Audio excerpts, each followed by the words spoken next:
Nikukaribisha katika sehemu ya pili ya mazungumzo yetu katika kitabu cha Luka sura 11 na mstari wake wa kwanza, mahali ambapo tunasema kwamba Yesu alianza kuwafundisha wanafunzi wake kwa sababu walimuomba awafundishe.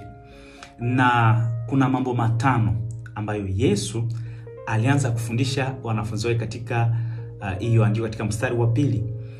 Tukiangalia katika ile mstari wa pili, kuna mambo matano Yesu anaanza kuwaambia wanafunzi wake kwa sababu wamemuomba na kumsihi awafundishe. Na pointi ya kwanza alianza kuwafundisha, alianza kusema, Baba yetu aliye mbinguni, jina lako litukuzwe. Yaani Yesu alianza na sifa. Alianza kuambia kwamba lazima katika kila mwanzo wa maombi yao wamshukuru Mungu, wamtukuze Mungu, wamsifu Mungu. Lakini pia kitu cha pili ama pointi ya pili, anawaambia ufalme wako uje na mapenzi yako yatimizwe hapa duniani. Ufalme wako uje na mapenzi yako yatimizwe hapa duniani. Nikusema kwamba kwa sababu sisi ni watoto wa ufalme, lazima kwanza ufalme uje ukue pamoja na sisi, kwa sababu ufalme uko pamoja na sisi. Lakini pia Mungu kila siku atimize mpango wake na mapenzi yake kwetu sisi watoto wake, sisi watoto wa ufalme, atimize mpango wake ambayo alikuwa amepanga kwa ajili yetu. Lakini jambo la tatu ama pointi ya tatu, anasema utupe leo riziki yetu au mkate wetu wa kila siku. Yaani Yesu anataka kuwaonyesha kwamba lazima pia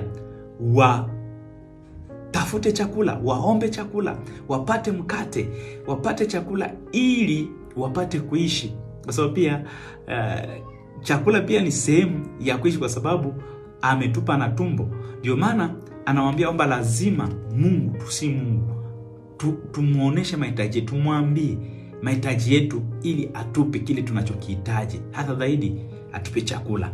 Lakini pointi ya 4 alikuwa anasema kwamba utusamee makosa yetu kama sisi tunavyowasamehe waliotukosea. Ni kusema kwamba Yesu alikuwa anamaanisha kwamba watu lazima wafanye nini?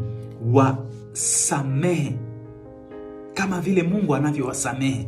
Yaani hii ni amri, kama vile alivyosema kwamba amri kuu ni upendo. Na hii ukiangalia vizuri utakutana kwamba hii ni ile amri kuu ya upendo, kwa sababu hawezi kumsamehe mtu kama umpendi, hawezi kumsamehe mtu kama haone umuhimu wa kumsamehe. Na Yesu na Paulo anaandika katika barua zake, anasema kwamba